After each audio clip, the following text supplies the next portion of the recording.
ஏன் ஆடி மாதத்தில் புதுமண தம்பதிகளை பிரித்து வைக்கிறார்கள் தெரியுமா? அறிவியலும் ஆன்மீகமும் இதுவே மிகவும் பரவலாகச் சொல்லப்படும் காரணம். ஆடி மாதத்தில் புதுமண தம்பதிகள் இணைந்தால் கரு உருவாகி சரியாக 10 மாதங்களுக்கு பிறகு சித்திரை மாதத்தில் குழந்தை பிறக்கும் வாய்ப்பு அதிகம். சித்திரை மாதம் என்பது அக்னி நட்சத்திரத்தின் தாக்கத்தால் கடும் வெயில் நிலவும் மாதமாகும். இந்த கடுமையான வெப்பம் பிறக்கும் குழந்தைக்கும் பிரசவிக்கும் தாய்க்கும் உடல்நலப் பிரச்சனைகளை ஏற்படுத்தக்கூடும் என்று நம்பப்படுகிறது. உதாரணமாக சின்னம்மை போன்ற நோய்கள் குழந்தையை எளிதில் தாக்கலாம். சித்திரையில் குழந்தை பிறந்தால் சீரழியும் என்றொரு பழமொழியும் இதற்கு உண்டு. இதனால் பிறக்கும் குழந்தையின் ஆரோக்கியத்தை கருதியே இந்த மாதத்தில் தம்பதிகள் பிரித்து வைக்கப்படுகிறார்கள்.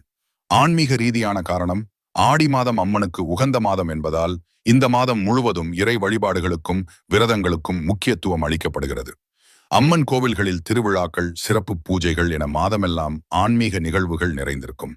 புதுமணப் பெண் தனது தாய் வீட்டில் இருக்கும்போது குடும்பப் பெரியவர்களிடமிருந்து சாஸ்திர சம்பிரதாயங்கள், பூஜை முறைகள், விரதங்கள் போன்றவற்றை கற்றுக்கொள்வதற்கு இது ஒரு வாய்ப்பாக அமைகிறது.